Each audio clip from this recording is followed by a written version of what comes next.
Prions ensemble.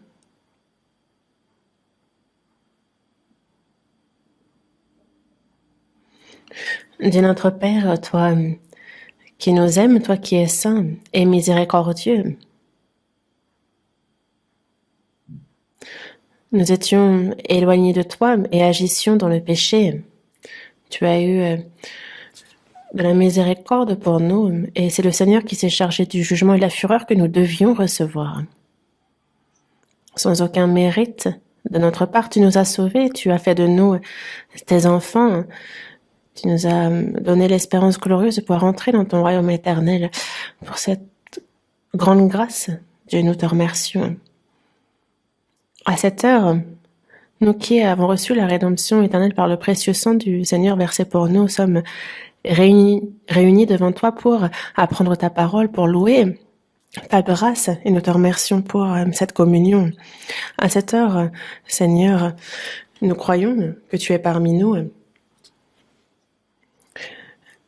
et tes regards sur chacun d'entre nous, que ta main miséricordieuse nous soutienne et qu'à chacun tu donnes la grâce dont on a besoin et que par ta parole tu te manifestes à nous et tu nous fasses comprendre ta parole.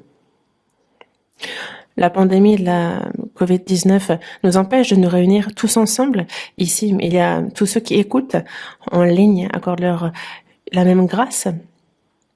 Soutiens-les par ta main miséricordieuse à ton Église dans toute la Corée, dans le monde entier, qui malgré les difficultés prêche l'Évangile, et à tous les frères et sœurs qui le font, prends soin d'eux spirituellement, charnellement, qu'ils puissent être remplis de ton esprit, de ta grâce, et que ce soit par la foi en toi, qu'ils se confient en toi seulement, et qu'ils puissent avancer dans leur vie, dans la prédication de l'Évangile, agit en eux. À ceux qui sont malades, guéris-les, que le reste de leur vie puisse être vécu pour toi, pour ton œuvre, permets-le leur.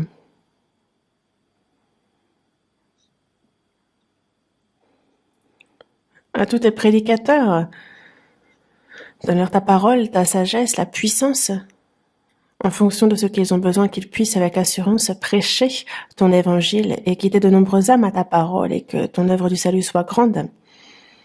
En ton temps, tu nous donnes la parole dont nous avons besoin, tu nous montres la voie à suivre, Seigneur.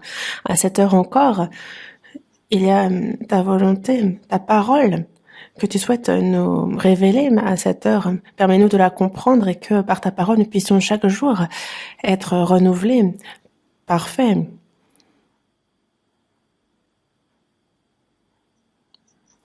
Seigneur, le jour de ton retour est si proche.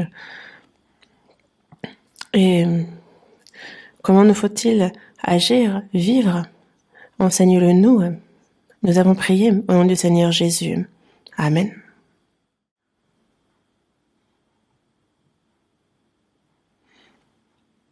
Ouvrons la Bible à l'Évangile selon Luc, chapitre 2.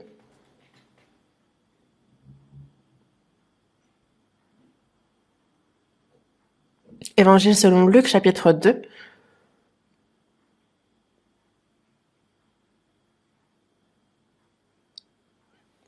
Évangile selon Luc, chapitre 2, à partir du verset 8 jusqu'au verset 14.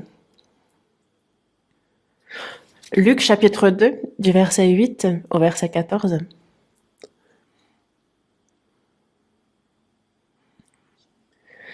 Il y avait dans cette même contrée des bergers qui passaient dans les champs les veilles de la nuit pour garder leurs troupeaux. Et voici, un ange du Seigneur leur apparut, et la gloire du Seigneur resplendit autour d'eux.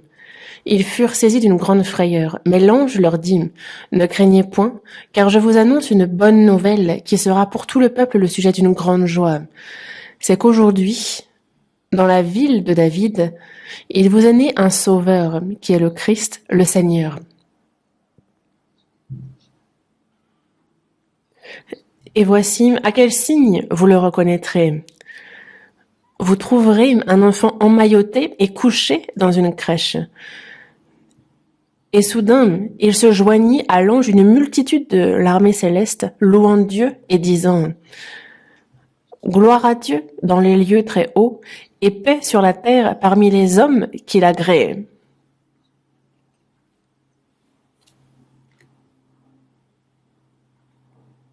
Jusqu'ici?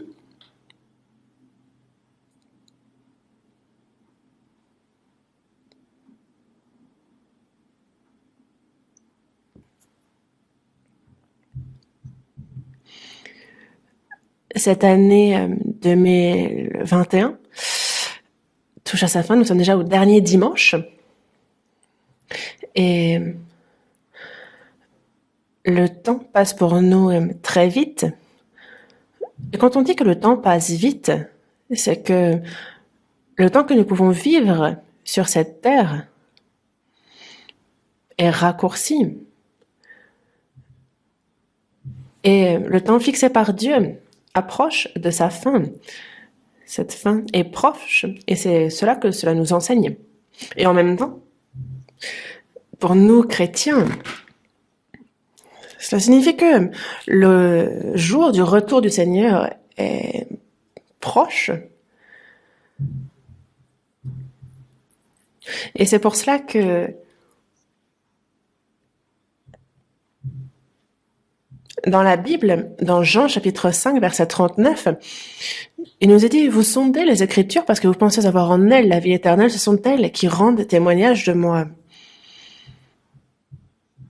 Que ce soit dans l'Ancien ou dans le Nouveau Testament, le plus important du contenu de la Bible, c'est Jésus-Christ.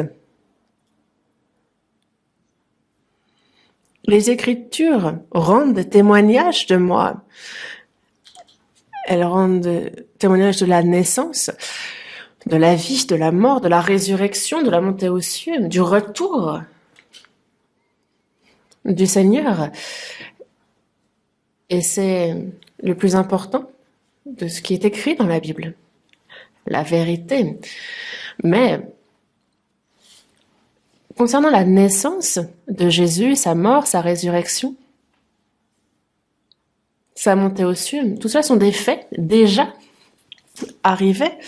Et ce qu'il reste, c'est sa seconde venue, son retour.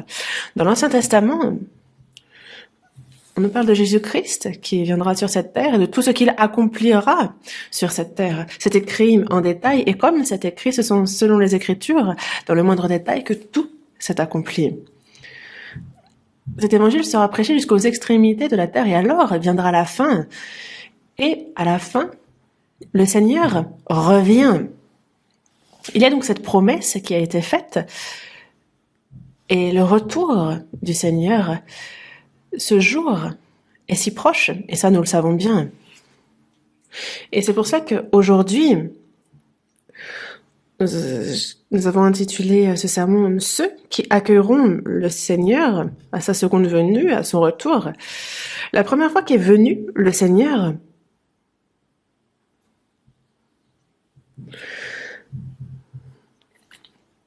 c'était pour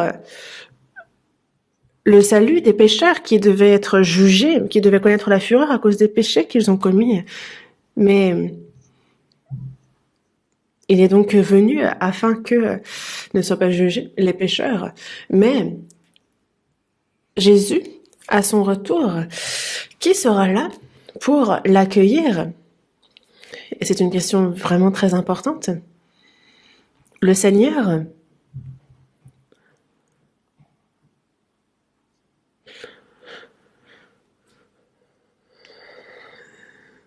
il y a ceux qui pensent l'accueillir et qui ne l'accueilleront pas, ceux qu'on ne pense pas qu'ils l'accueilleront et qui finalement seront là pour l'accueillir. Et donc,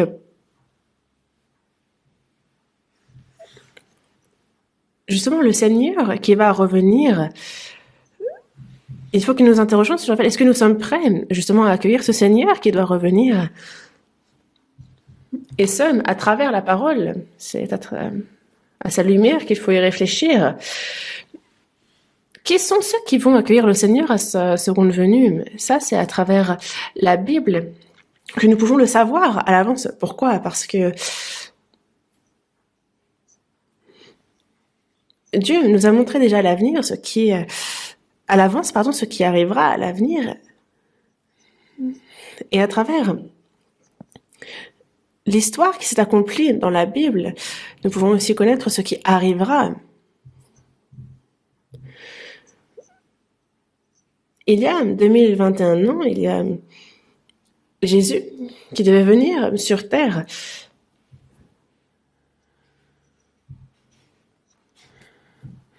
Et concernant le fait de savoir qui accueillera le Seigneur à son retour, à sa seconde venue, c'est déjà écrit dans la Bible et il faut qu'on y réfléchisse.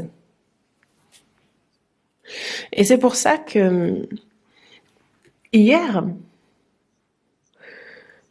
donc le 25 décembre, le monde considère que c'est le jour de la naissance de Jésus et Noël, mais comme nous le savons, ce jour-là n'est pas le jour où Jésus est né. Pourquoi? Parce que la Bible n'a pas écrit concernant la naissance de Jésus, ni sa date.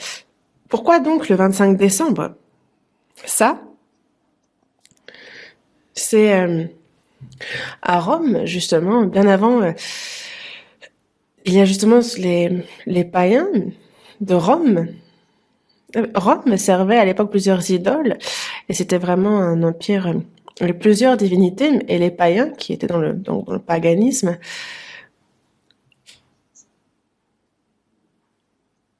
justement, ont aussi hérité de ce qui a été instauré. Donc, par exemple, du 25 décembre. Par exemple, vous avez dans l'encyclopédie universelle, justement, l'origine du 25 décembre, et c'est décrit en détail. Et c'est pour ça qu'au tout début, en 273 avant Jésus-Christ, en fait, il y a l'empereur Aurélien qui, justement, servait le dieu Soleil. Et donc, le 25 décembre était le jour de la grande célébration adressée à cette divinité. Et parmi les divinités adorées, la plus grande était le soleil, parce qu'on ne peut pas vivre sans soleil. Et donc, parmi les idoles, il y avait donc la divinité du soleil, qui est d'ailleurs encore maintenant adorée même. Donc, c'est le jour où on adorait la divinité Ra, du soleil. Et en fait, il y a l'empereur Constantin à Rome qui se convertit au christianisme. L'empereur Constantin, quand il part pour la guerre, il a eu une vision, un songe, et il y avait un drapeau avec la croix dessus, et il revenait vainqueur de la guerre.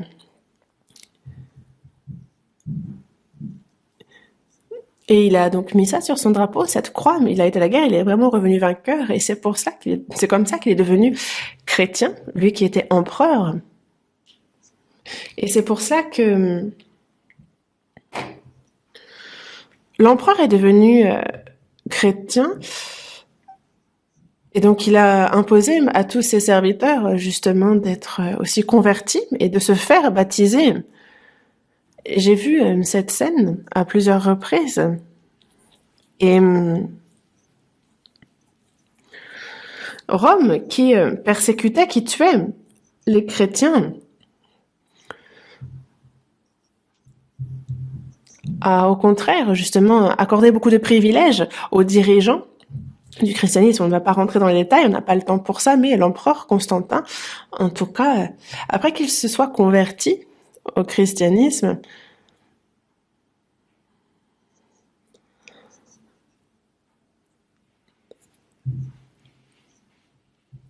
et donc le jour qui servait justement la divinité du soleil a été choisi, donc le 25 décembre a été choisi pour comme la naissance de Jésus.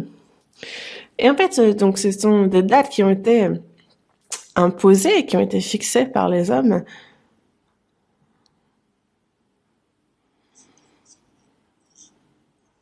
Mais en 325 avant Jésus-Christ, il y avait donc le premier concile de Nicée.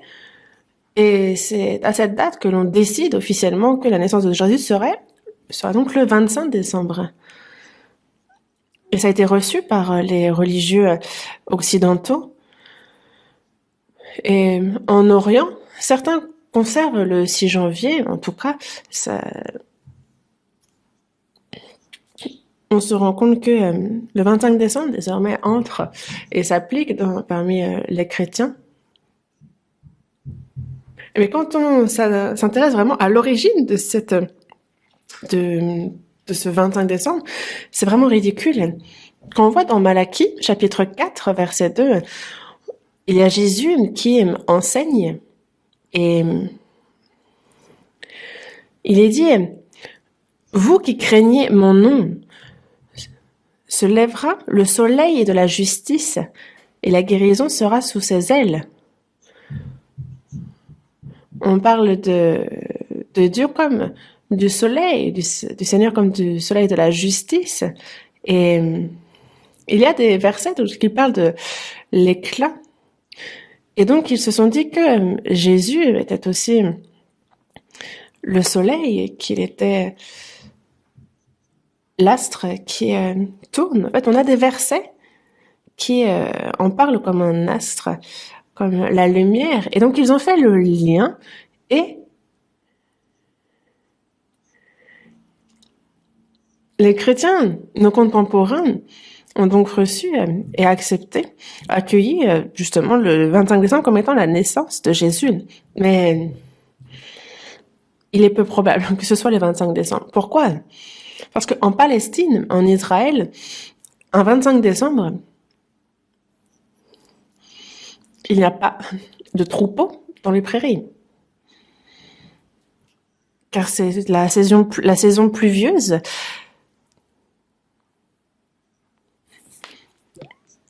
Dans Luc aussi, à la naissance de Jésus, on voit au tout début que Jésus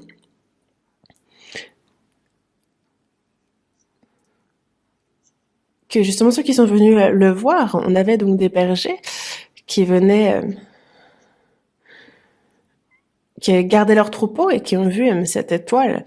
Mais un 25 décembre, déjà en Israël, il n'y a pas de troupeaux dans les prairies, il n'y a pas de bergers qui gardent non plus les troupeaux à cette date. Et donc, ça ne tient pas la route en termes de météorologie.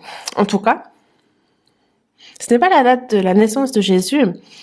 Jésus est né. Ça, c'est un fait. Il est venu avec un corps humain. Ça, c'est un fait historique.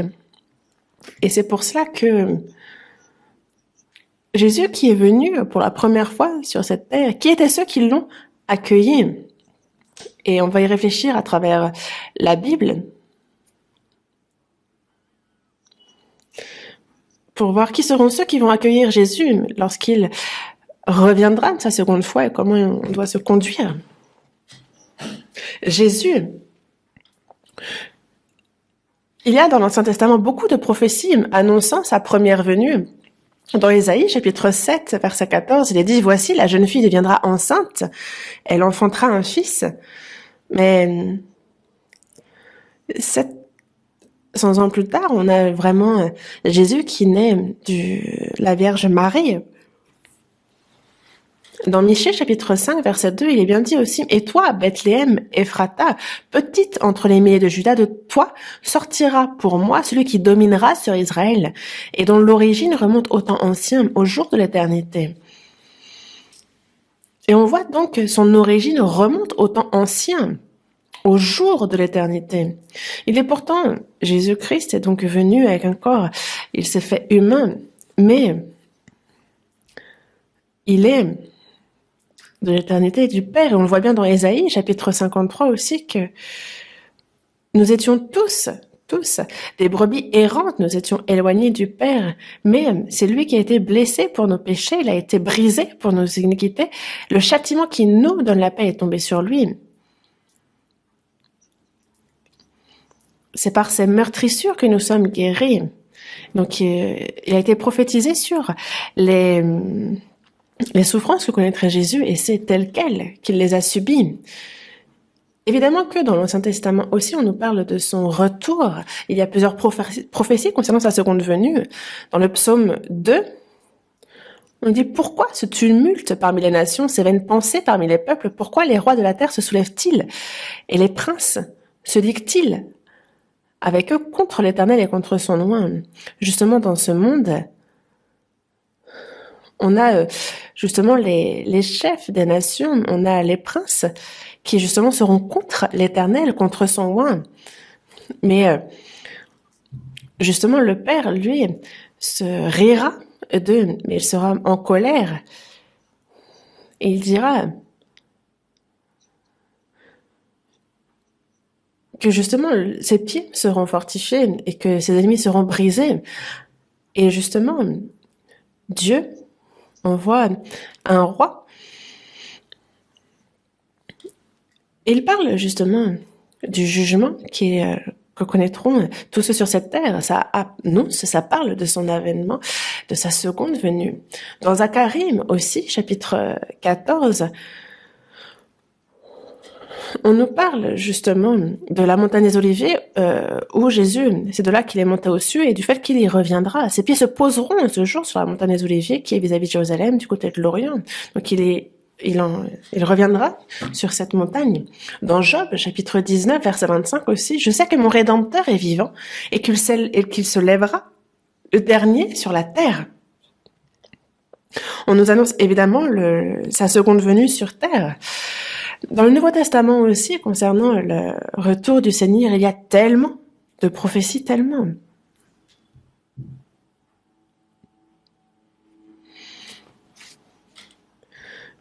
Et les prophéties concernant ce retour s'accomplissent en la fin des temps. Et nous voyons de nos propres yeux combien ce jour, le jour de son retour est proche. Dans Matthieu, chapitre 16, verset 28, on voit Jésus s'adresser à ses disciples lui disant « Je vous le dis en vérité, quelques-uns de ceux qui sont ici ne mourront point, qu'ils n'aient vu le Fils de l'homme venir dans son règne. » Parmi les disciples, il est dit que quelques-uns de ceux qui sont ici ne mourront point, qu'ils n'aient vu le Fils de l'homme venir dans son règne. Alors que les disciples sont morts, Jésus est mort et qu'ils ne l'ont pas vu. Mais c'est que dans Matthieu, chapitre 17, en fait, à partir du verset 1, on dit que 6 jours après, Jésus prit avec lui Pierre, Jacques et Jean, et il les a conduits à l'écart sur une haute montagne. Et donc il a été transfiguré devant eux. Tout d'un coup, son visage a changé, tout d'un coup devant eux. Il resplendissait comme le soleil. Et ses vêtements aussi sont devenus blancs comme la lumière. Et donc c'est un aspect très particulier de Jésus qu'ils ont vu. Il a changé tout d'un coup. Et tout d'un coup, il y a Moïse et Élie qui apparaissent. Moïse et Élie représentent le peuple d'Israël dans l'Ancien Testament. Moïse est le représentant de la loi, Élie, celui des prophètes, la loi et les prophètes dans l'Ancien Testament. Donc ça symbolise tout dans l'Ancien Testament. Et on a leurs représentants, donc Moïse et Élie. Moïse a guidé le peuple d'Israël jusqu'en terre promise, en terre de Canaan. Mais il ne l'a vu que de loin, il n'a pas pu y entrer et il est mort. Élie, lui, n'est pas mort et il a été enlevé vivant.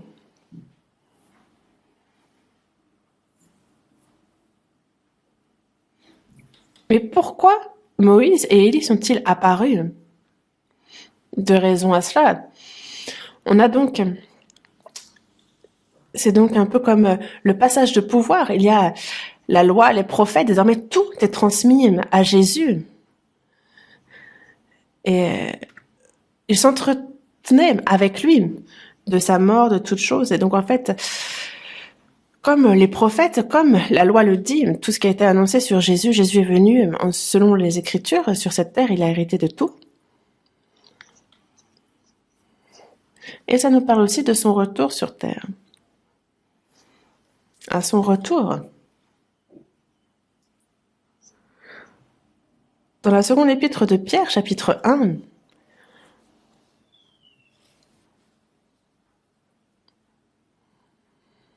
justement, on voit bien que le Seigneur revient et ils disent bien l'avoir vu. Pierre dit bien avoir vu Jésus venir sur terre. À quel moment? Nous l'avons vu quand nous étions sur la montagne sainte avec lui. Et ils ont vu donc sa transfiguration.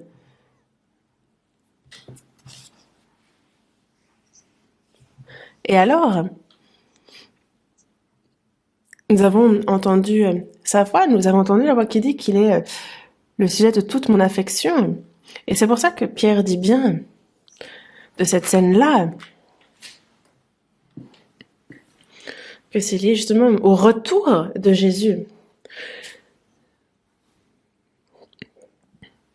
Et c'est pour ça qu'il dit, je n'ai pas eu d'autre choix que de vous parler de la mort, du retour de Jésus, parce que cela lui a été montré à l'avance.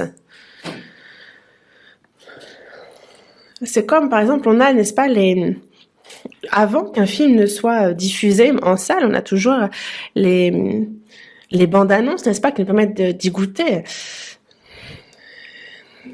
Et concernant sa première venue sur Terre et son retour aussi, tout a été montré à l'avance, ça a été montré avant à ses disciples. Et Jésus transfiguré, Moïse et Élie qui apparaissent,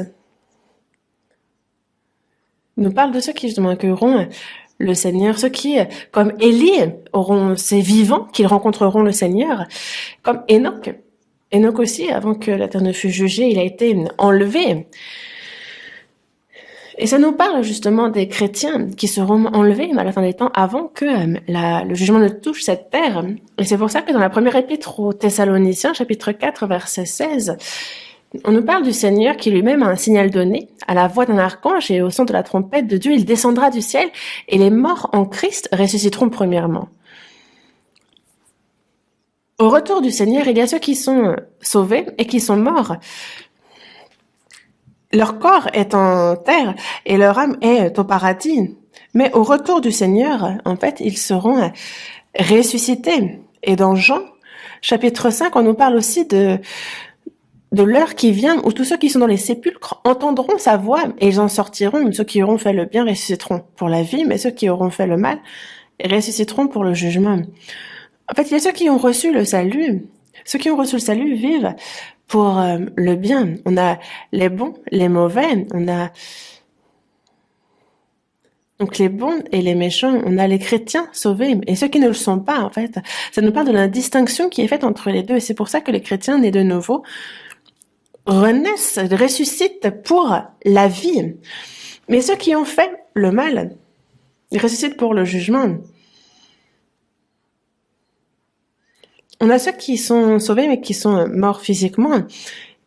Ils seront premièrement justement élevés dans les airs, ils seront transformés aussi divinement pour accueillir le Seigneur. Et alors, c'est qu'en fait, justement,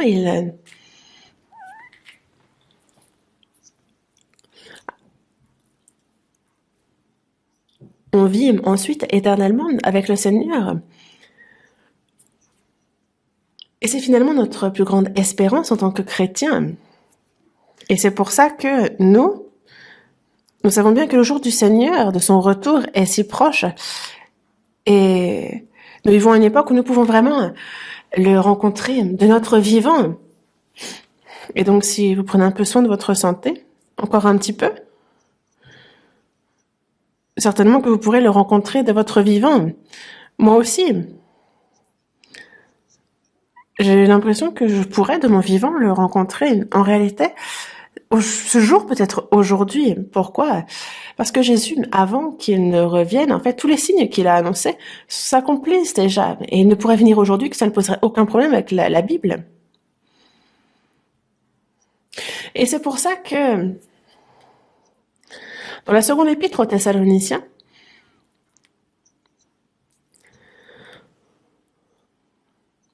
on nous parle justement de ceux qui sont affligés, du repos qu'il apporte. Parce que le Seigneur Jésus, il apparaîtra du ciel avec les anges de sa puissance au milieu d'une flamme de feu, et il va punir ceux qui ne connaissent pas Dieu et ceux qui n'obéissent pas à l'évangile. En fait, ils auront donc pour châtiment une ruine éternelle, loin de la face du Seigneur et de la gloire de sa force. Il a bien dit qu'il punissait ceux qui ne le connaissent pas.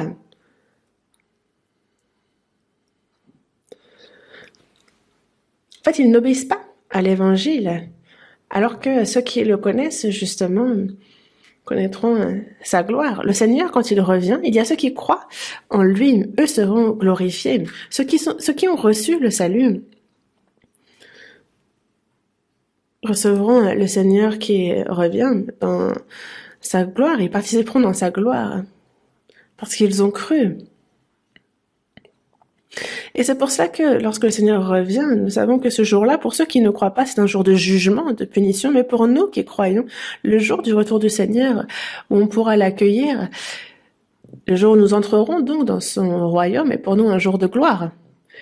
Ce jour-là s'approche tellement de nous.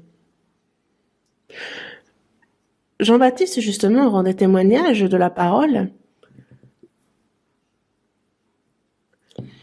Il a son vent à la main, il nettoie son air, il amassera son blé dans le grenier, mais il brûlera la paille dans un feu qui ne s'éteint point. Et donc il a les sauvés qui sont comme le grain, qui sont amassés dans le grenier. On a la paille. La paille, il y a ceux qui ne sont pas nés de nouveau, qui vont à l'église, qui de l'extérieur on a l'impression que, mais en fait ils sont comme la paille. Et la paille, elle brûlera dans un feu qui ne s'éteint point. Ça fait peur. Quand le Seigneur revient, justement, tout prend fin. Il y a ceux qui vont en enfer, ceux qui vont au paradis. En fait, c'est décisif à ce moment-là. Et dans Matthieu, chapitre 16, verset 27, on a le Fils de l'homme qui doit venir dans la gloire de son Père avec ses anges. Et alors, il rendra à chacun selon ses œuvres. Quand le Seigneur va revenir, la première fois que le Seigneur est venu, Jésus est venu avec un corps vil, mais lorsqu'il revient, il dit, le Seigneur qui a été méprisé, il reviendra dans la gloire et dans les honneurs, avec dignité. Il va revenir dans la gloire de son Père avec ses anges, et alors il rendra à chacun selon ses œuvres. Les chrétiens aussi, selon comment ils ont vécu après avoir reçu le salut, ils seront jugés en fonction de cela, et ceux qui ne sont pas sauvés connaîtront la perdition éternelle selon les péchés qu'ils ont commis, et donc ce sera fixé à ce moment-là. Et aussi, dans Hébreux, chapitre 9, verset 28, on voit que Christ, il s'est offert une seule fois pour porter les péchés de plusieurs. Ensuite, il apparaîtra sans péché une seconde fois à ceux qui l'attendent pour leur salut. Il parle justement, on le voit donc apparaître une seconde fois sans péché. À tous ceux qui l'attendent pour leur salut, il apparaît donc une seconde fois. Il y a tellement de versets. On manque de temps pour regarder tous les versets. Le sermon serait terminé qu'on n'aurait fait que chercher des versets. Mais il y a donc cette seconde fois où il apparaît. Et dans Hébreux, chapitre 10, verset 37 aussi, on nous parle encore un peu de temps, et celui qui doit venir viendra, il ne tardera pas. Quand on y réfléchit, en fait, c'est une histoire qui est longue, mais aux yeux de Dieu, c'est un simple moment. Encore un peu de temps. Et donc, il viendra, celui qui doit venir viendra, il ne tardera pas. En son temps, il ne tarde pas. Dans Actes, chapitre 1, verset 9, on voit que lorsque Jésus monte une fois qu'il est sur le mont des Oliviers, on voit que il a été élevé pendant qu'ils le regardaient, et une nuée le déroba à leurs yeux. Et justement, il y a un ange qui leur dit, mais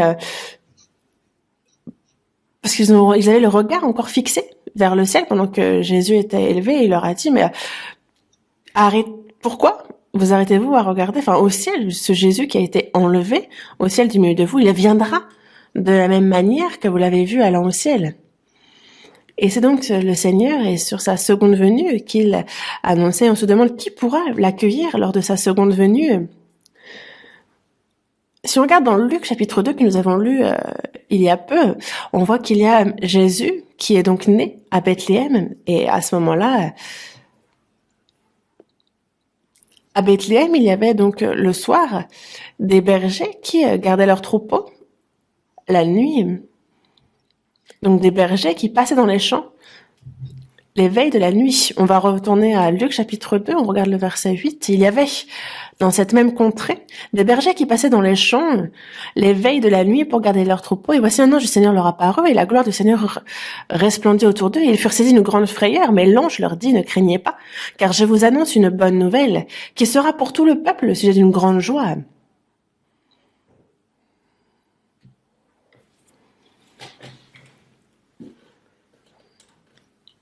Il y a donc les troupeaux à Bethléem, et c'est comme David qui était aussi berger à Bethléem. David qui paissait les troupeaux aussi à Bethléem. Il devient ensuite roi d'Israël, n'est-ce pas? Et lorsque Jésus est né à Bethléem aussi, il y a de nombreux bergers qui paissaient leurs troupeaux aussi.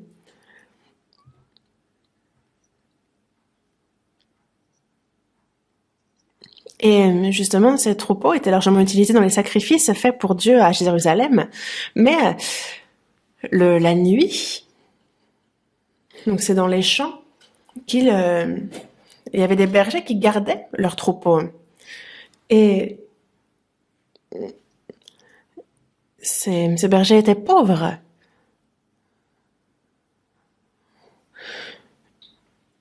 Les bergers de troupeaux, que ce soit de chèvres, de vaches, à l'époque c'était l'un des métiers qui rapportaient peu, donc ils étaient pauvres, et ils étaient considérés comme étant ignorants. Mais tout d'un coup, il y a un ange qui apparaît. Ils ont été saisis d'une grande frayeur, mais l'ange leur dit de ne pas craindre. Car je vous annonce une bonne nouvelle qui sera pour tout le peuple le sujet d'une grande joie. Pour tout le peuple.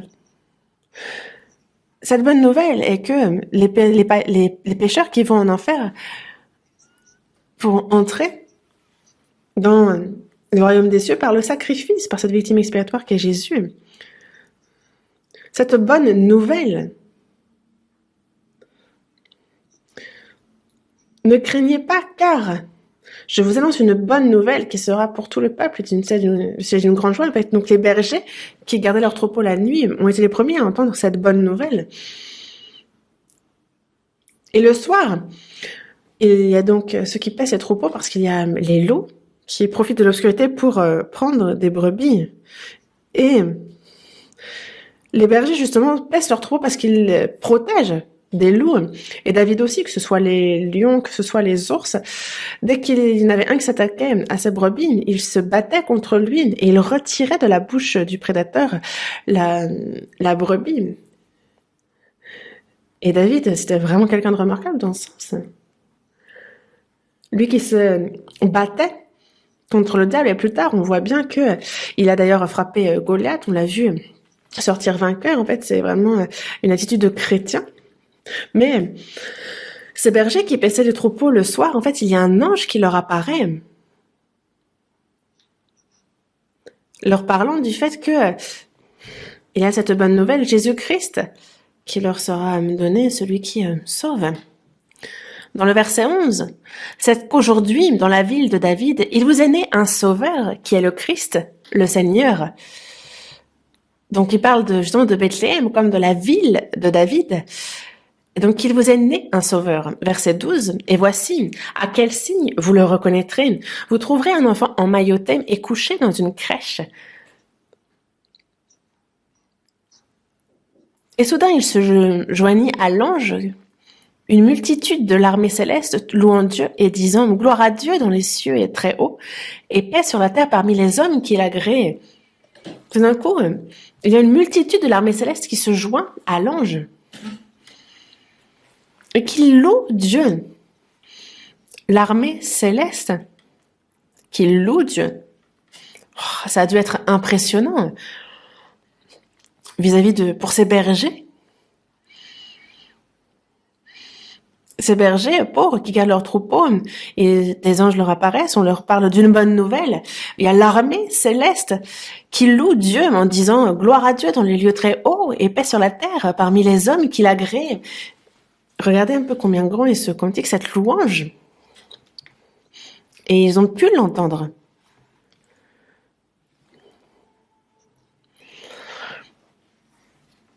Et donc les bergers, ensuite, en fait, comme l'ange leur a dit, ils se sont rendus à Bethléem. Ils se sont hâtés et ils ont vu justement cet enfant qui est dans l'auge, aux côtés de Marie. Ils l'ont adoré. Et ils ont annoncé cela aux autres. Gloire à Dieu dans les lieux très saints. Et c'est vraiment surprenant. En fait, ce n'est pas une chose simple qu'ils ont fait. Pourquoi est-ce qu'une telle chose est arrivée?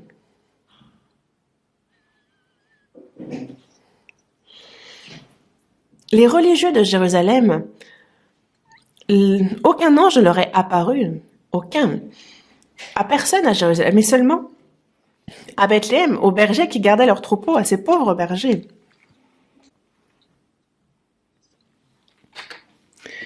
Et pour nous, c'est donc un enseignement très important. Ça nous enseigne grandement. Pourquoi est-ce que ces bergers, pourquoi est-ce à ces bergers que les anges sont apparus? Pourquoi ces bergers qui ont pu adorer le Seigneur?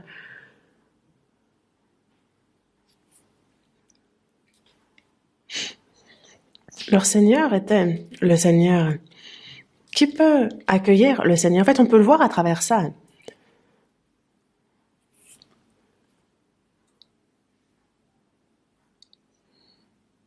Les bergers qui laissaient leurs troupeaux dans le soir à Bethléem, non seulement sauvés, mais chrétiens éveillés aussi.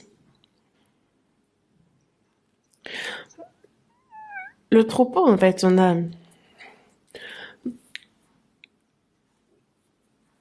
peut-être les troupeaux, justement, en fait, c'est lorsqu'il y a les lions, lorsqu'il y a les ours qui viennent. En fait, il y a ceux qui doivent, et aussi des bergers qui doivent protéger leurs troupeaux des prédateurs. Jésus dit bien que justement, il faut être éveillé parce que il viendra comme un voleur. Parce que justement, en fait, il nous faut veiller. Parce que si on savait à quel jour le Seigneur viendra, alors il nous faut veiller.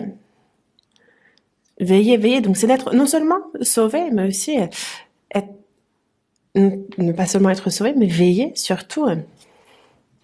Voyons dans Marc, chapitre 13. Marc, chapitre 13.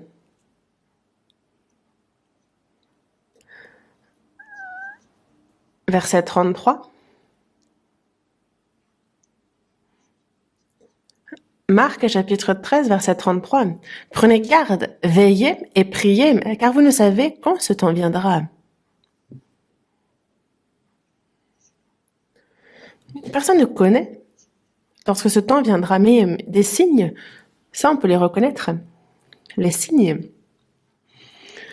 Dans la Bible, les signes nous sont décrits en détail.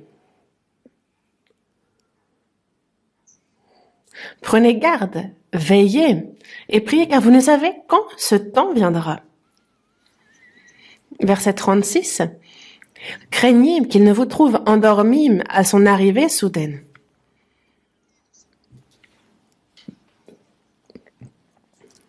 Veillez et priez afin que vous ne tombiez pas en tentation. Prenez garde, veillez et priez. Ça se répète, veillez et priez.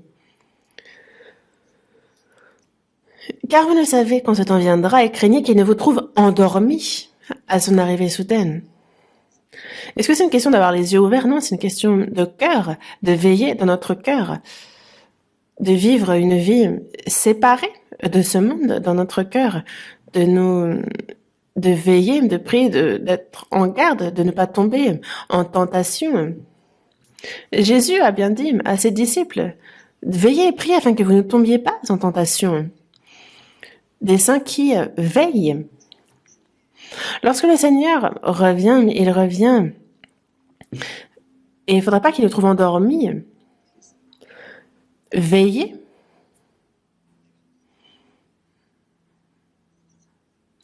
Il s'adresse ici à tous. Il s'adresse aussi à nous aujourd'hui, ce soir. Il s'adresse à tous les chrétiens. Les morts, vous pouvez leur dire de veiller, ça n'a aucun effet. Ils ne pourront pas se lever, ils ne pourront pas veiller. Il y a ceux qui sont sauvés mais qui dorment. Et si on leur dit de veiller, alors ils se réveillent. Et il y a ceux qu'on surprend justement qui dorment et qu'on réveille. Alors ils sursautent.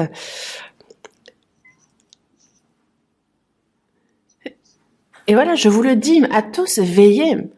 Réveille-toi, toi qui dors. Relève-toi d'entre les morts et Christ t'éclairera.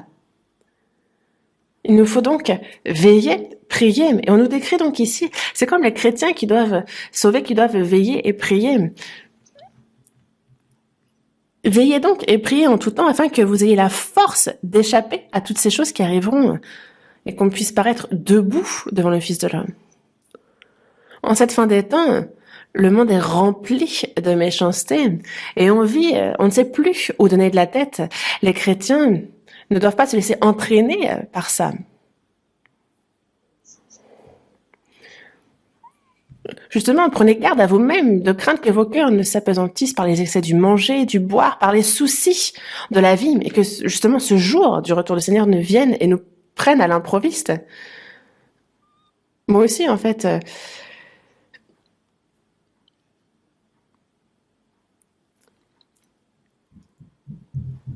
justement, quand j'ai déjà essayé d'attraper justement des souris. Par exemple, vous mettez de la viande, vous avez un appât, et en fait, il y a la maman souris qui dit à ses souris, ne vous laissez pas tenter, faites justement résister, car vous serez attrapé, vous serez claqué et vous allez mourir. La maman donc a averti ses petits. Et les bébés souris, en fait, ça sent bon. Ils me disent, bah, je ne fais que sentir. Oh, ça sent bon. J'ai juste léché. Juste mordillé. Tac, tac, tac, tac. Je vais juste prendre un bout et partir. Et clac. Ça vous fait rire. Ce monde, c'est un monde du petit à petit. Et même les chrétiens, c'est vraiment à l'improviste. C'est vraiment tout d'un coup que l'on est frappé. Il faut se reprendre. Ce monde, c'est un monde du petit à petit. On y goûte petit à petit. Pas à l'improviste. Prenez garde à vous-même de crainte que vos cœurs ne s'apesantissent. Il faut nous tenir éveillés pour ce jour, car ce jour vient. Il nous avertit ici par ces paroles. Romains, chapitre 13. Ouvrons la Bible à Romains, chapitre 13. Verset 11. Romains chapitre 13, verset 11. À partir du verset 11, cela importe d'autant plus que vous savez en quel temps nous sommes. C'est l'heure de vous réveiller enfin du sommeil, car maintenant le salut est plus près de nous que lorsque nous avons cru. La nuit est avancée, le jour approche. Dépouillons-nous donc des œuvres des ténèbres et revêtons les armes de la lumière. Marchons honnêtement, comme en plein jour, loin des excès et de l'ivrognerie, de la luxure et de l'impudicité, des querelles et des jalousies. Mais revêtez-vous du Seigneur Jésus-Christ et n'ayez pas soin de la chair pour en satisfaire les convoitises. Vous savez en quel temps nous sommes. Nous chrétiens, nous savons bien. Et donc, c'est vraiment un verset qui nous parle à nous. C'est l'heure de vous réveiller en fin de sommeil. Il nous arrive de dormir et il faut quand même que l'on soit réveillés. Nous chrétiens. Il nous est bien dit, justement, de veiller, de nous reprendre. Parce qu'il y a ceux qui dorment et qui rêvassent, qui sont pris dans leurs rêves.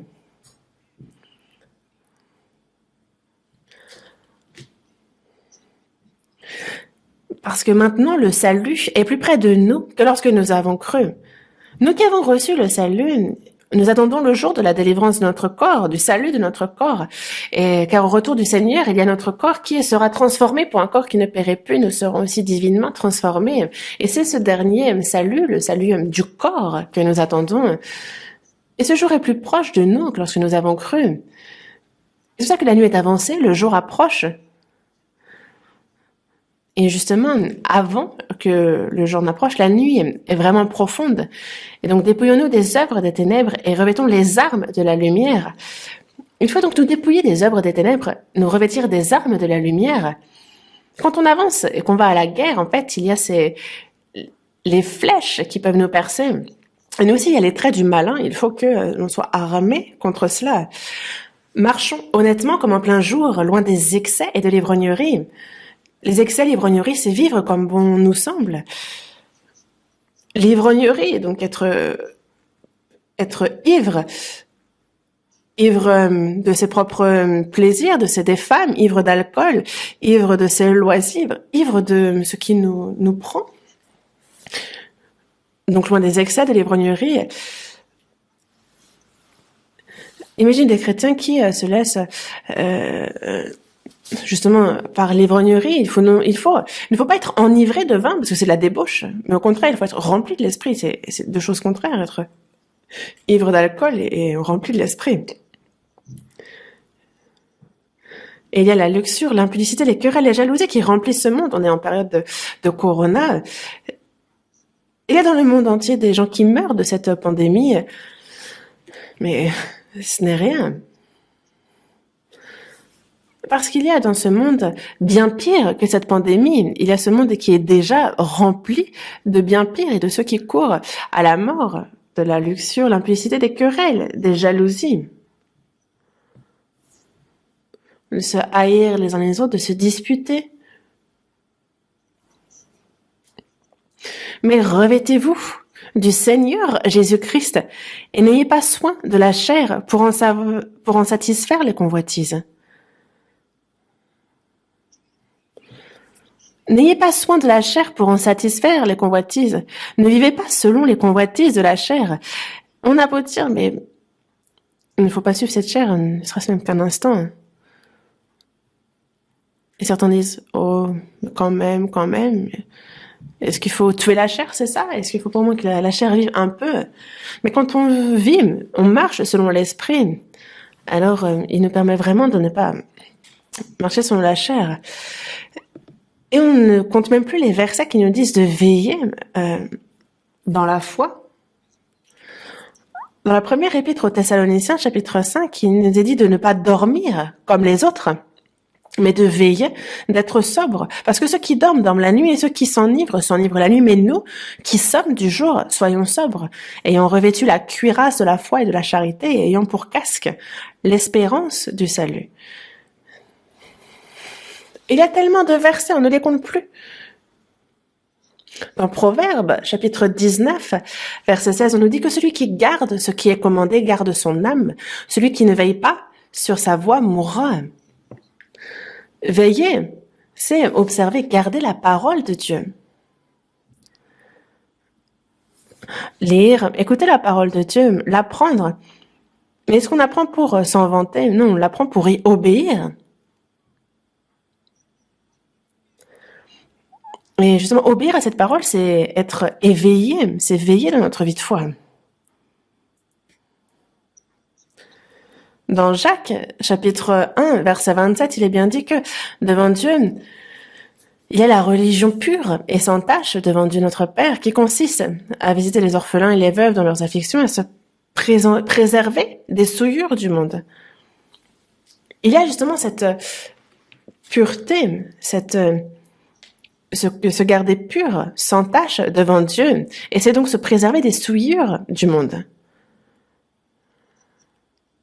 Parce que si on ne fait pas attention, justement, il y a ces souillures qui nous touchent et on ressemble petit à petit, même à notre égard, même à notre insu, au monde. C'est le contraire même de la pureté, de la piété. Dans Apocalypse, chapitre 16, verset 15 aussi, il est dit « Je viens comme un voleur, heureux celui qui veille et qui garde ses vêtements afin qu'il ne marche pas nu et qu'on ne voit pas sa honte. » Parce qu'il vient comme un voleur, il faut donc veiller. Il vient comme un voleur, il faut, heureux celui qui veille, il faut garder ses vêtements parce que nous sommes revêtus des habits blancs et donc il ne faut pas souiller, il ne faut pas que ses vêtements se salissent. Une personne sauvée, si elle vit comme bon lui semble, alors justement, en fait, c'est comme souiller ses vêtements et on verra qu'elle est nue et on verra sa honte. Et il y en a qui font de cette honte comme d'une gloire. Ils vivent comme bon leur semble. Mais nous, chrétiens, nous ne pouvons pas vivre ainsi. Les chrétiens, justement, dans peu de temps, nous allons accueillir le Seigneur qui revient dans peu de temps. Il faut donc vraiment être saintement séparé, distingué de ce monde. Dans Apocalypse, chapitre 19, aussi dans le verset 7, on nous parle des noces de l'agneau qui sont venues. L'épouse est préparée. Il lui a été donné de se revêtir d'un fin lin éclatant et pur. Et le fin lin, ce sont les œuvres justes des saints. Quand on a reçu le salut, c'est avec le Seigneur que nous avons finalement été fiancés. Et les noces ont lieu au retour du Seigneur. Quand le Seigneur revient, alors il y a les noces de l'agneau qui sont venues. L'épouse est prête et il lui a été donné de se revêtir d'un fin lin éclatant et pur, qui sont les œuvres justes des saints. Non seulement être sauvé, mais en tant que chrétien, surtout garder, obéir à la parole. Et c'est ça qui est ce fin lin éclatant et pur, les œuvres justes des saints donc. Ceux qui sont sauvés, imaginez quelqu'un qui porte du blanc ne va pas aller dans une charbonnerie parce que l'habit serait sali en 2 secondes. La personne fuirait. Donc la personne qui porte du blanc fait très attention à ne pas salir. Il faut donc marcher droit. Et comme les bergers qui gardent leurs troupeaux la nuit, ils se préservent eux-mêmes. Et il faut que nous-mêmes nous prenions soin les uns des autres, des frères et sœurs. Prenez donc garde à vous-même, à tout le troupeau sur lequel le Saint-Esprit vous a établi. Il y a paître l'Église du Seigneur. Parce que il faut que l'on puisse accueillir justement le Seigneur qui revient et l'accueillir dans la joie. C'est pour ça qu'il nous le dit bien dans Actes, justement. En fait, il s'adresse aux anciens de l'église d'Éphèse, leur disant vraiment justement non seulement de se garder soi-même, mais surtout de prendre soin de tout le troupeau. Les parents, non seulement s'occupent d'eux, mais aussi ils doivent vivre droit pour leurs enfants. Parce que, justement, les erreurs des parents peuvent influencer jusqu'aux enfants.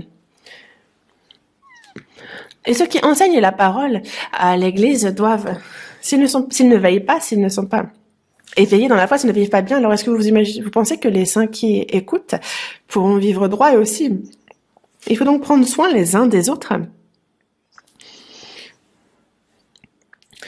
pour que l'on puisse justement ensemble bien accueillir le Seigneur qui va revenir bientôt. Les saints qui veillent accueilleront justement le Seigneur quand il reviendra dans sa gloire. Voyons dans Matthieu, chapitre 2. Matthieu, chapitre 2.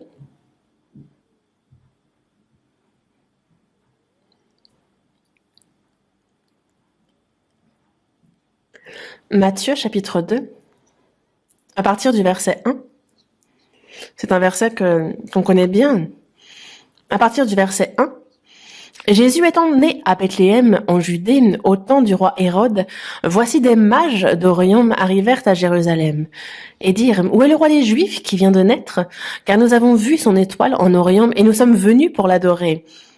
Le roi Hérode, ayant appris cela, fut troublé, et tout Jérusalem avec lui. Il assembla tous les principaux sacrificateurs et les scribes du peuple, et il s'informa auprès d'eux où devait naître le Christ. Ils lui dirent: À Bethléem, en Judée, car voici ce qui a été écrit par le prophète. Et toi, Bethléem, terre de Juda, tu n'es certes pas la moindre entre les principales villes de Juda, car de toi sortira un chef qui paîtra Israël, mon peuple.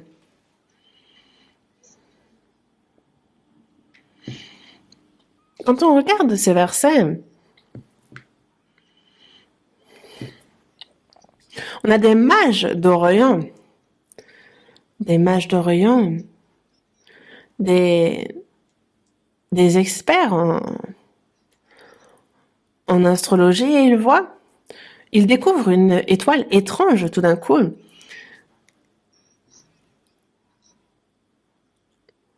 Et justement, c'est cette étoile qui est là pour leur montrer qui est le roi des Juifs. Ils sont allés jusqu'à Jérusalem.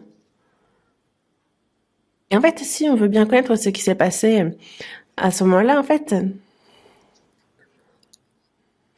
donc on a des mages d'Orient qui sont donc spécialistes en astronomie, en Orient.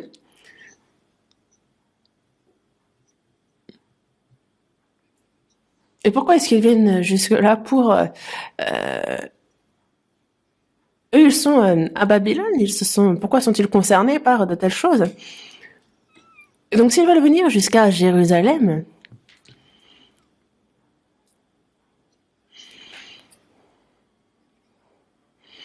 la distance est grande.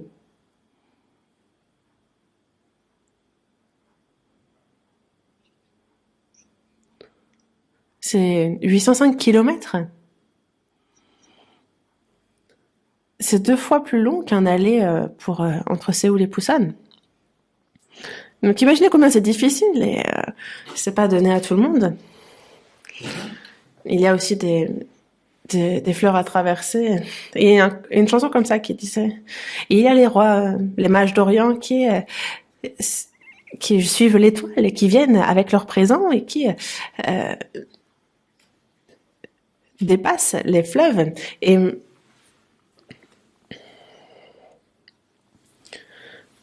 justement, on a le peuple d'Israël qui est justement, il y a tout le temple de Salomon qui, à cause de la désobéissance du peuple d'Israël, qui justement est complètement détruit, et ils sont sous l'emprise de Babylone, et en fait, justement, ils ont aussi été faits captifs. Et durant 70 ans, à partir de cette captivité, ils sont captifs, esclaves, et le peuple d'Israël, justement, était sous l'emprise des autorités des autres nations à cause des péchés qu'ils ont commis. Mais ce n'est pas tout. Donc Babylone, l'empire perse de Mède, la Perse, l'empire Mède, en fait, ils étaient donc, c'est le même empire, mais ils ont vécu, et ça a été l'occasion pour eux d'être témoins de Dieu, comme il l'a dit aussi justement. Vous êtes mes témoins, il nous le dit dans Ésaïe et dans Daniel. Ils ont été faits captifs en Babylone, mais le roi de Babylone dit que ici, il y a donc une statue qu'il s'est fait, et ceux qui ne l'adorent pas, ceux qui ne se prosternent pas devant eux, donc il y a Daniel, ses 3 amis, et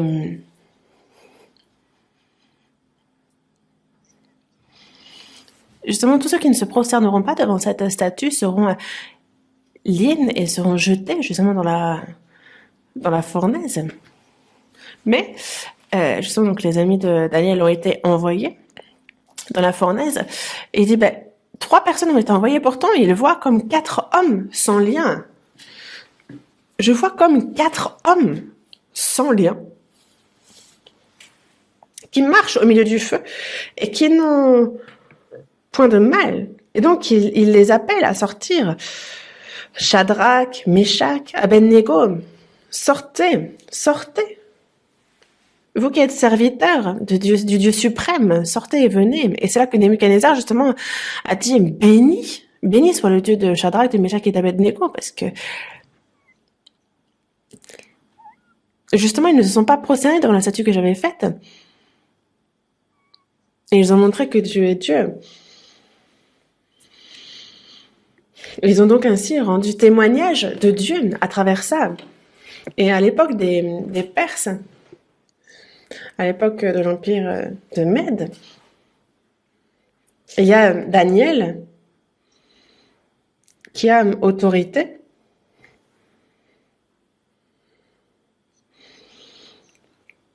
Et il est en train donc de diriger le pays. Et il y a ceux qui sont jaloux envers lui et qui cherchent à le faire tomber. Et il y a un complot qui est mis en place. Et vous savez qu'il a été jeté dans la fosse aux lions. Alors que il était précieux aux yeux du roi, mais il a été jeté dans la fosse aux lions, il ne devait en rester que des os. Et le roi a été attristé, il n'a pas dormi toute la nuit. Il pleurait. Et il est justement, en fait, il va près de la fosse. En fait, il appelle Daniel, d'une voix triste. En fait, le roi, justement, il appelle Daniel, il dit de Daniel qu'il est serviteur du Dieu vivant, et il dit, as-tu été délivré des lions? Et il a survécu, et le roi, justement, a donc demandé à ce que ce soit finalement les hommes qui avaient accusé Daniel qui furent jetés dans la fosse, et là, par contre, avec eux, leurs enfants, leurs femmes, et ils ont été brisés, parce que les lions les ont saisis.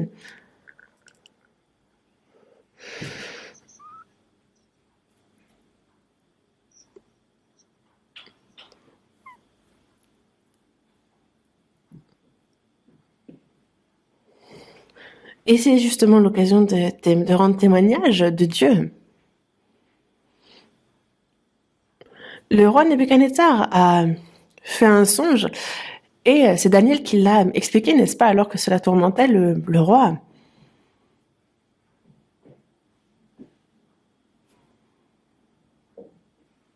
Et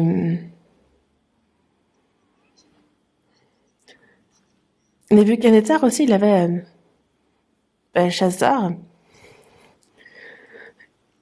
Et justement, en fait, ils utilisaient les ustensiles de Dieu du temple pour boire eux-mêmes lors de leur festin.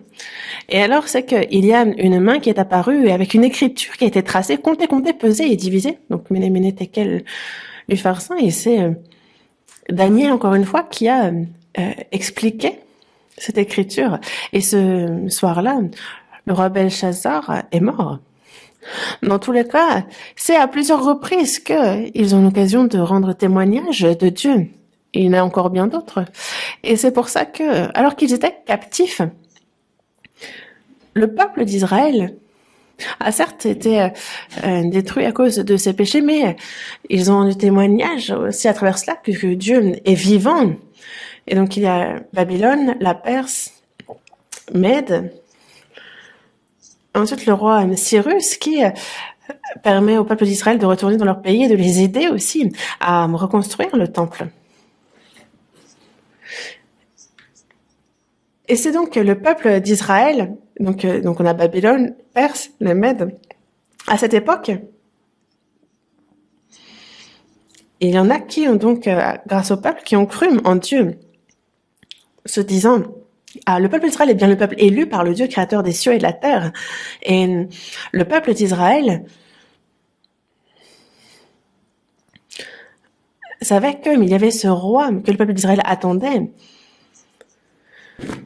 Dans Nombre, chapitre 24, il dit, je le vois, mais non maintenant, je le contemple, mais non de près. Un autre sort de Jacob, un sceptre s'élève d'Israël. Il perce les flancs de Moab et il abat tous les enfants de Seth. Un astre sort de Jacob, un sceptre, donc le sceptre qui représente l'autorité, le pouvoir.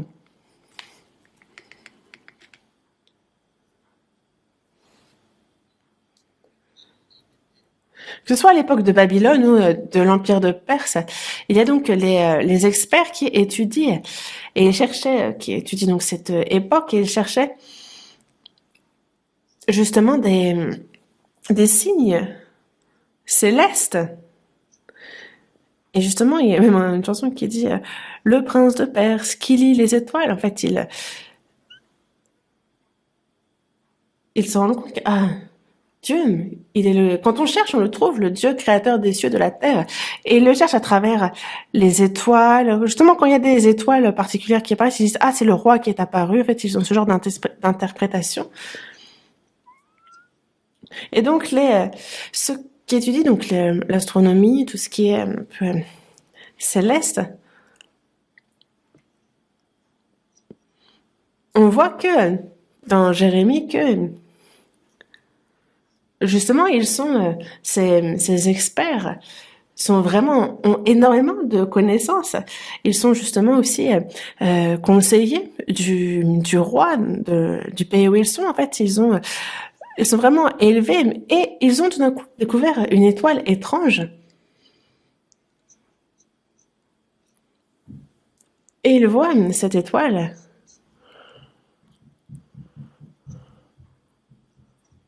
Et c'est sûr, c'est l'étoile qui désigne justement le roi qu'attend le peuple d'Israël.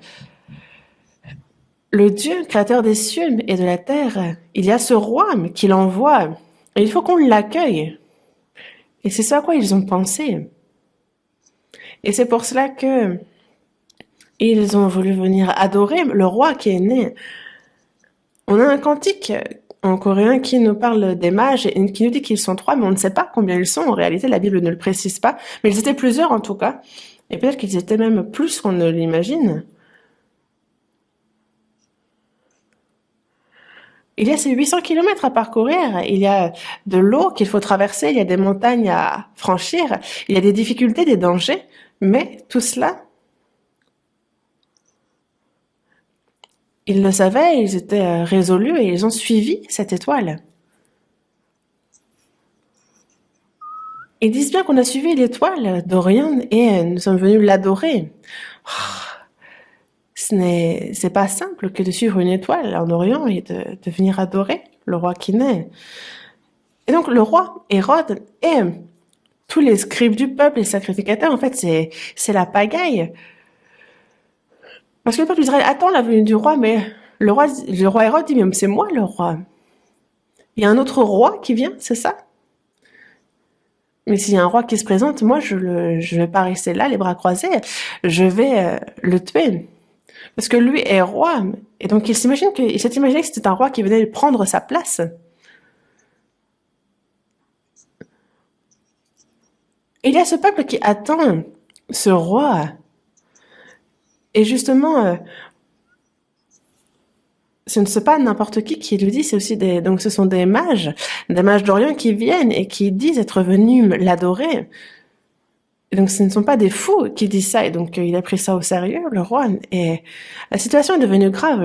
Hérode, il assemble les principaux sacrificateurs, les scribes, et il leur demande de se renseigner sur où doit naître le Christ. Les scribes, les principaux sacrificateurs aussi disent à Bethléem, en Judée. En fait, ils ont cherché, ils ont tout de suite trouvé la réponse. À Bethléem, en Judée, parce que il est dit que c'est Bethléem, en terre de Juda, que il y a justement un chef qui sortira, un chef qui pètera le peuple. Et c'est pour ça qu'en fait, il fit appeler en secret les mages et il a demandé, mais soigneusement auprès d'eux, depuis combien de temps l'étoile brillait. Parce que justement, ils s'imaginaient tous que si c'est un roi qui naît pour le peuple d'Israël, alors il naîtra à Jérusalem, mais c'est se tromper que de penser qu'il serait né à Jérusalem. Il a dit à Bethléem, en Judée, pardon. Alors le roi a appelé les mages, il leur a dit, allez à Bethléem, allez et Prenez des informations exactes sur le petit enfant. Quand vous l'aurez trouvé, faites-le moi savoir afin que j'aille aussi moi-même l'adorer. L'adorer, tu parles, c'est surtout pour le tuer qu'il veut la y aller. Et c'est pour ça que Hérode a demandé à ce que soient tués tous les enfants de 2 ans et moins. Et donc on a connu un grand massacre. Mais le problème, donc, c'est que tout Jérusalem, tout le peuple a été complètement pris de terreur, le roi aussi. Mais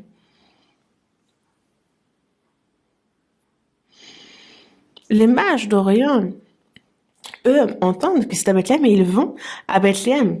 Jérusalem et Bethléem, c'est passé à peu près de 10 kilomètres, c'est proche.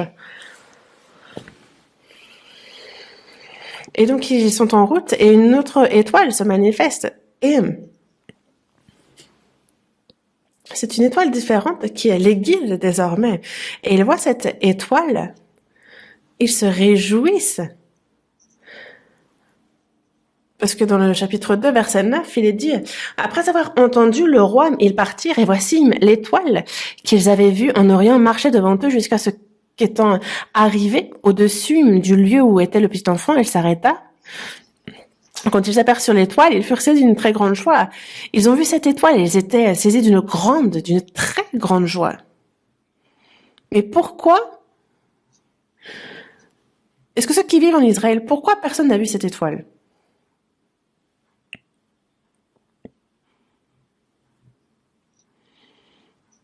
Parce que le Seigneur qui devait devenir roi, il l'attendait, mais pas ardemment. C'est seulement à ceux qui l'attendent ardemment que cette étoile se manifeste. Que ce soit les sacrificateurs, les scribes. Est-ce qu'il y en a qui sont allés à Bethléem pour voir le roi? Personne. Personne. Et le peuple? Personne n'est allé à Bethléem. Que s'est-il passé? C'est bizarre, non? Quand on y réfléchit, on se dit, mais oh, c'est à Bethléem qu'il naît. On vient de nous dire qu'il naissait à Bethléem. Waouh! Alors normalement, c'est toute une foule qui doit aller à Bethléem. Mais pourquoi personne ne s'y rend? Les scribes, la connaissance qu'ils ont est une connaissance morte. Le peuple d'Israël, justement, aussi, ils avaient juste à cœur de prendre les biens du peuple et non pas de vraiment connaître Dieu. Et c'est tellement semblable à notre époque. Ils disent « Oh, le Seigneur est venu ». Mais dans leur cœur, ils n'accueillent pas du tout le Seigneur. En fait, ils chantent, ils se réjouissent le jour soi-disant de sa naissance, mais en fait, est-ce qu'il y a quelqu'un qui vraiment qui reçoit le Seigneur? Non. Car c'est vraiment il faut le recevoir dans le cœur. Et au début, en fait, ils ne le reçoivent pas. Personne n'est allé à Bethléem, personne ne l'a reçu. Seuls les mages d'Orient y sont allés. Ils sont dans le verset 11. Ils entrèrent dans la maison, virent le petit enfant avec Marie, sa mère se prosterne. Marie, sa mère, se prosternèrent et l'adorèrent. Ils ouvrirent ensuite leur trésor et lui offrirent en présent de l'or, de l'encens et de la myrrhe. Puis, divinement avertis en songe de ne pas retourner vers Hérode, ils regagnèrent leur pays par un autre chemin. Jésus est né à Bethléem, mais ça a pris du temps aux mages d'Orient pour s'y rendre.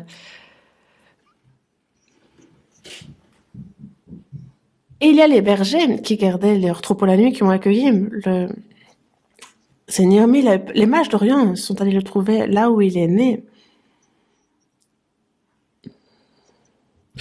Et les catholiques disent qu'ils se sont prosternés devant Marie.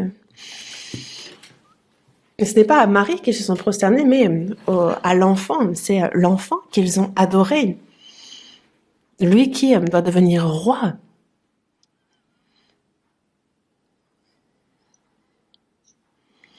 Et encore maintenant,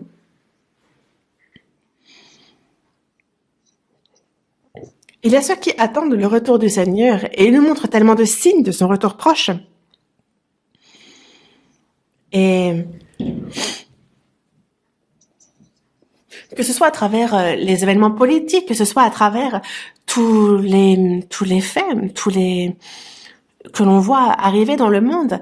Et il nous dit bien, justement, quand vous verrez ces choses arriver, sachez que le Fils de l'homme est proche à la porte.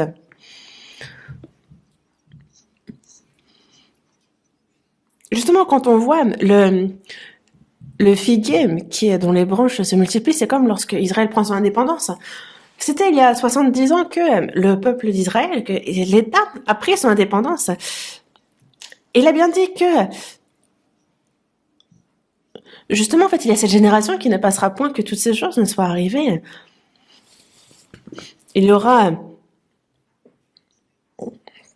des bruits de guerre, des nations qui seront les uns contre les autres. Et regardez un peu aussi tous les pays, dont la Corée du Nord, qui sont armés de nucléaire.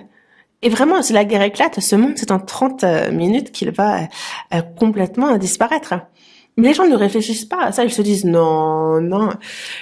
Mais la Bible nous parle de cette dernière guerre, qui est une guerre nucléaire. On a aussi des familles, des tremblements de terre en divers lieux. Et aussi des pestes. Des pestes, des épidémies, des pandémies. Et ce sont des signes de la fin des temps, n'est-ce pas, des signes? Et vous êtes encore à vous dire non, non.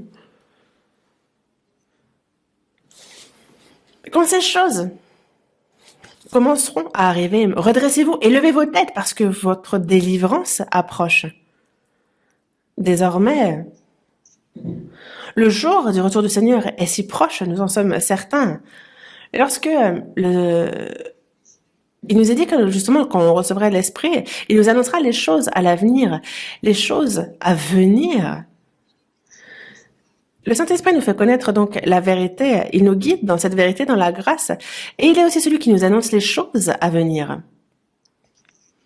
Nous, chrétiens, nous connaissons ces choses.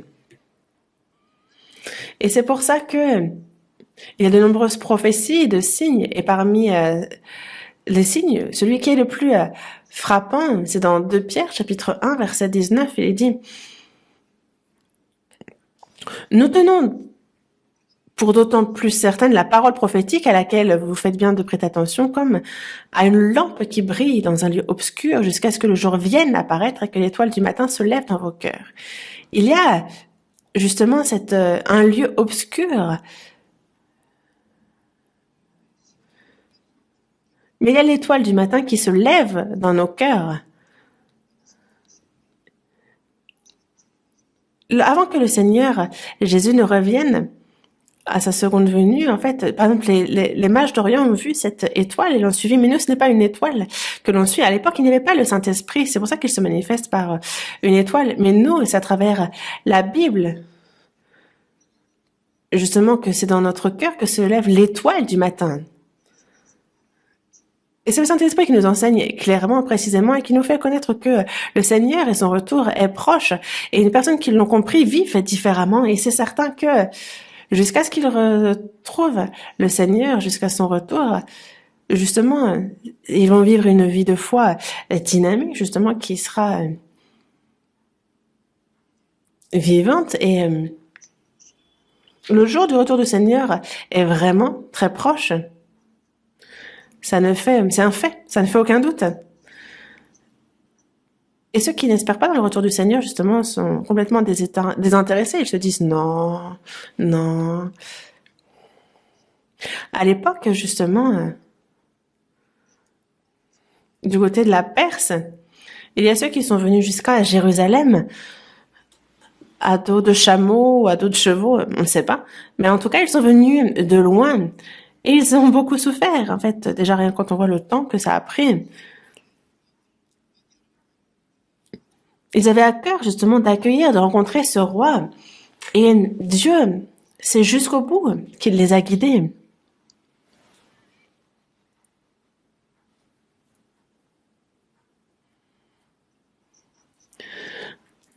Il y a ceux qui espèrent dans le retour du Seigneur. Et ces personnes-là sont guidées par le Saint-Esprit. Et ils surmontent les difficultés, les épreuves de ce monde. Et pour entrer dans la gloire de Dieu, en fait, quels que soient les sacrifices, quelles que soient les épreuves auxquelles ils doivent faire face, c'est jusqu'au bout qu'ils se tournent vers lui. Dans Colossiens, chapitre 3, verset 4, il dit que quand Christ, votre vie, paraîtra, alors vous paraîtrez aussi avec lui dans la gloire. Quand Christ, votre vie, paraîtra, alors vous paraîtrez aussi avec lui dans la gloire. Et c'est ce que nous désirons, c'est ce à quoi nous aspirons.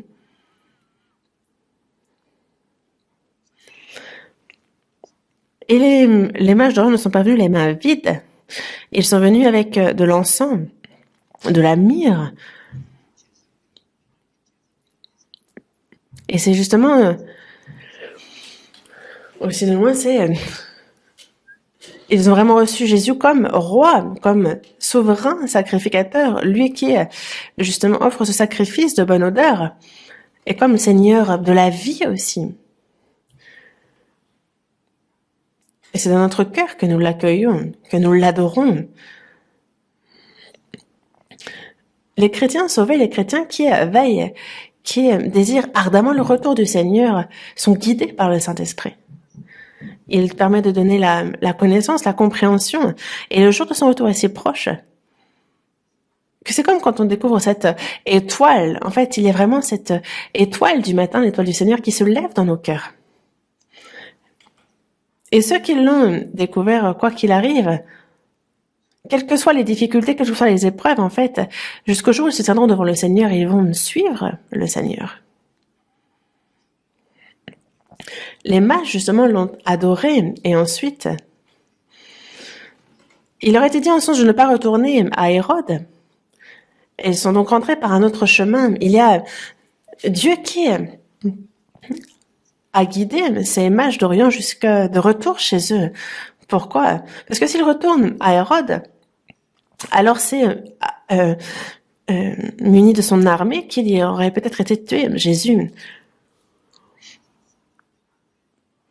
Dans Tite, chapitre 1, il est dit qu'il ne s'attache pas à des fables judaïques et à des commandements d'hommes qui se détournent de la vérité. En fait, il y a les scribes, il y a les souverains sacrificateurs qui savaient pourtant où devait se passer et ce qui devait se passer.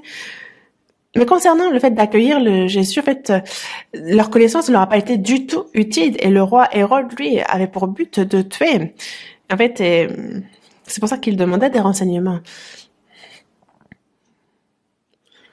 Évidemment que Jésus n'est pas mort, mais à Bethléem, tous les nouveau-nés, tous de moins de 2 ans, ont été tués.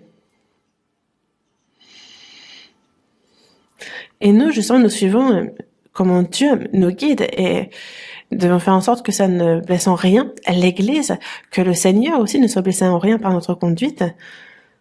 Car les chrétiens, en fait, s'ils ne vivent pas comme il se doit, s'ils vivent dans l'à peu près, alors c'est l'Évangile qui est affecté.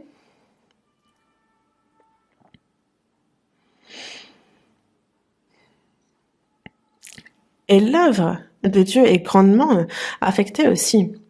Il nous faut vivre marcher selon l'Esprit et comment il nous guide.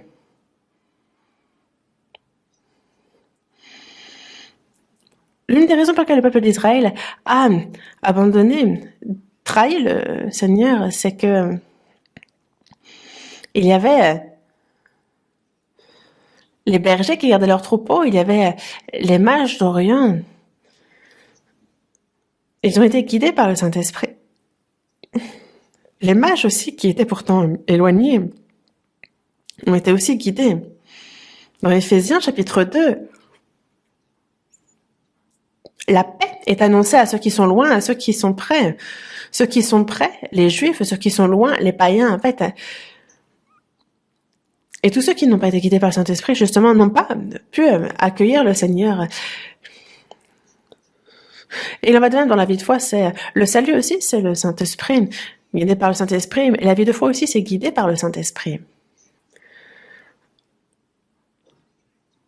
Le peuple d'Israël a attendu le Seigneur, mais il attendait le Messie, celui qui les délivrerait, qui rendrait leur indépendance vis-à-vis de l'autorité qui les domine. Et c'est plutôt donc sur des faits. Ce sont des faits réels, ce sont des faits plus pragmatiques dont ils voulaient être délivrés.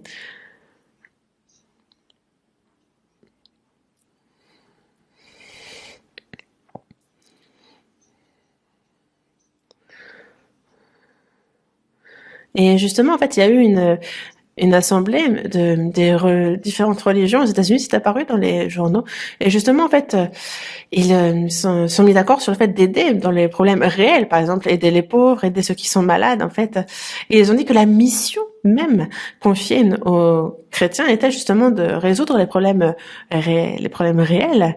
Ils ne s'intéressent pas du tout aux spirituels. Et ceux qui vont à l'église, il est dit que ceux qui ne naissent pas de nouveau ne peuvent voir le royaume de Dieu, mais c'est pas quelque chose du tout qui les intéresse. Ils ne réfléchissent pas à la gravité de l'état de leur âme. Ils ne se préoccupent pas, justement, ils ne sont pas prêts à accueillir le Seigneur qui va revenir bientôt. Ils ne sont pas guidés par le Saint-Esprit, ils n'espèrent en rien. Il y a les faux religieux. En fait, c'est vraiment un aveugle qui guide un aveugle. En fait, ils ne sont pas intéressés par les bonnes choses. Et ça fait vraiment de la peine. Ceux qui sont éveillés, ceux qui attendent ardemment le Seigneur, ceux qui aspirent à sa parole, ceux qui sont guidés par le Saint-Esprit, c'est seulement eux qui accueilleront le Seigneur à sa seconde venue. Et nous savons que ce jour approche. Il faut que nous soyons éveillés. Il nous faut vraiment aspirer, espérer grandement au jour de son retour et vivre une vie en accord avec cette espérance-là. Et nous préparer à l'accueillir à son retour. Guidés par le Saint-Esprit, vivre pour la gloire de Dieu, c'est pour nous. Il faut que l'on confie à Dieu nos plus grands trésors comme l'ont fait les mages d'Orient. Et que nous participions à sa gloire quand il reviendra. Nous aussi. Un jour, le Seigneur reviendra et il faut que nous soyons prêts et que nous veillions pour l'accueillir. Et vous, en fait, quand vous vous tiendrez devant le Seigneur, il ne faudra pas que l'on soit honteux d'avoir vécu comme bon nous semble, parce que heureux celui qui aura suivi ses voies. Il faut que l'on soit obéissant pour que l'on participe à sa gloire. Prions ensemble. Dieu notre Père, toi qui es miséricordieux, en cette fin des temps, tu nous as sauvés et nous te remercions pour cette grâce. Sur cette terre qui est remplie du péché, nous savons que ce monde n'a ni espoir, ni vision. C'est en toi que nous espérons. Seigneur, quand tu reviendras, nous espérons ardemment entrer dans ta gloire ce jour-là.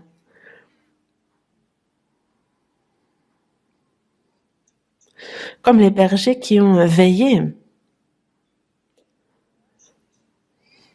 comme les mages astronomes qui ont suivi cette étoile et qui sont venus pour t'accueillir.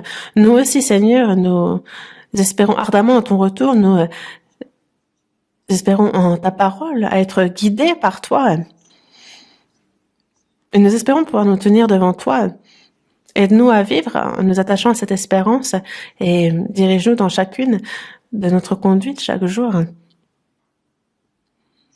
Seigneur, que